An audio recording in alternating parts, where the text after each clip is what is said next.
And then, like I said, after that, I went into the nonprofit sector.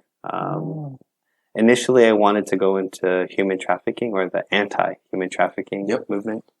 But it's really interesting. Even though it's a nonprofit sector, the people that work in those type of organizations, they're not very big and there's not many people. But these people are like top notch.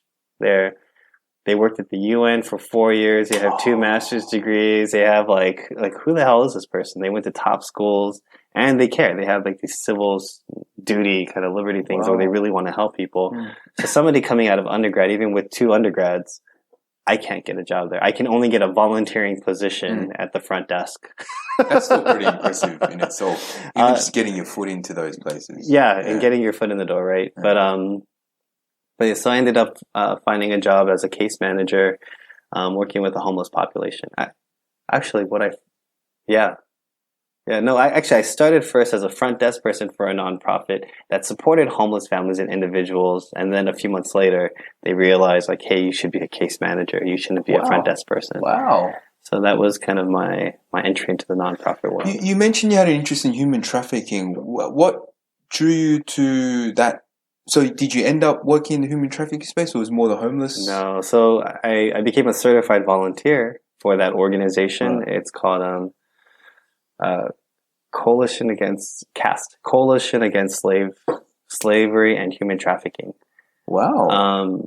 So I had to do like this 40-hour training bit where I went to, in the evenings I went and I had to study and do all this other stuff. And I volunteered as on the phone hotline like once a week. In this human trafficking space? Yeah. That would have been pretty intense. Yeah. So your question before that was like, well, why was I interested in it? So while I was at Soka University, part of the requirement is to study abroad. We all study languages and you have to study abroad in that language. I studied Japanese.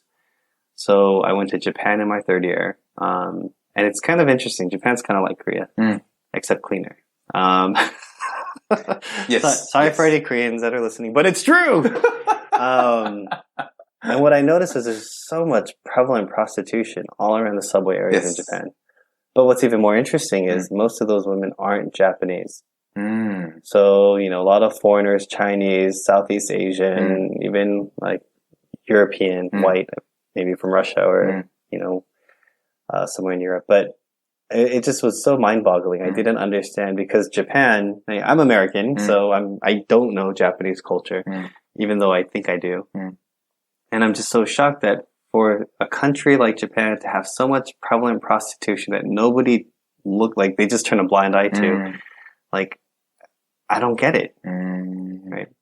So it was about 3 months into my study abroad, I said, I want to talk to one of these girls. And so one evening, they always ask, can I approach you if you want a massage? Massage, ikaka desu ka? Do you want a massage? Do you want a massage? And usually I kind of shy away and run. I'm like, oh, no, it's okay. And I walk away. But this one time, this girl, she seemed about my age. She seemed kind of, like somebody I would have drinks with, like kind of a friend. So I'm like, hey, can I just pay you the money? And instead, can I just talk? Hey, sure, yeah. Why not? If you're going to pay money, sure. So she took me back to the parlor. And then we sat and we talked for about 30 minutes, 40 minutes. In Japanese? Yeah. Broken Japanese. She had broken Japanese. My Japanese was broken. So it worked out great. So what nationality was she? She was Chinese. Okay. So what I learned was she was Chinese. She's been in Japan for like, I think 4 or 5 years. She got there because she was tricked. They said it was a good job, but then it ended up being kind of massage or prostitution. She's been there, like everybody there is kind of like her family now. She's actually been home to China multiple times since. She sends money home. I asked her, well, why don't you tell the police? Like, I can't tell the police, or why don't you just leave? Well, because she sends money home to her family. So her family thinks she's doing really well. They get money from her. They don't know what she's doing. So she earns pretty good money. Good is very subjective, right? Because it's good she's from a small town in China, like outside in the suburb, like rural area, right? So it's good in that sense, but it's not good for Japanese standards. But there's so much bias to, like, so everybody's thinking like, oh, this girl, even if she's a prostitute, she's living better in Japan than she could in China. Actually, I told my brother and his girlfriend at that time, like, hey, yeah, so I talked to this person. they live better here than they would anywhere else, and da da da. Kind of like this very judgmental view. But my 30-minute, 40-minute conversation with her, I realized like this girl's trapped. Where can she go? She can't go home and tell anybody what she's doing. She'll be ostracized. She can't tell the police. She'll get arrested. She can't run away to where?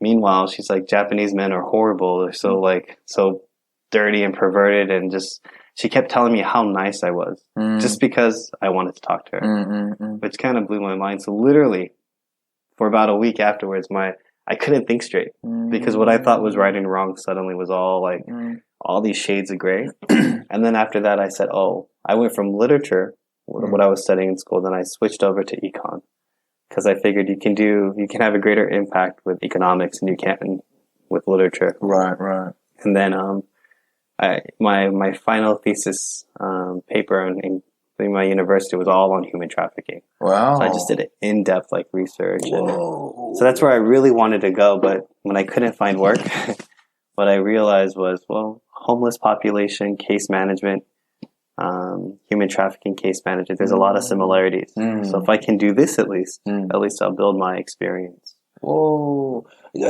Just out of curiosity, just backtracking for a sec, the job that Chinese lady thought she was applying for, what type of job was that? Calligraphy.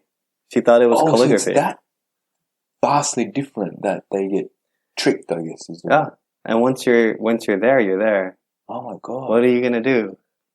So that's why it's so interesting. I don't think that's all the cases in prostitution. Of course. It's very voluntary. Women are doing it, and it doesn't mean their economic situations are any better.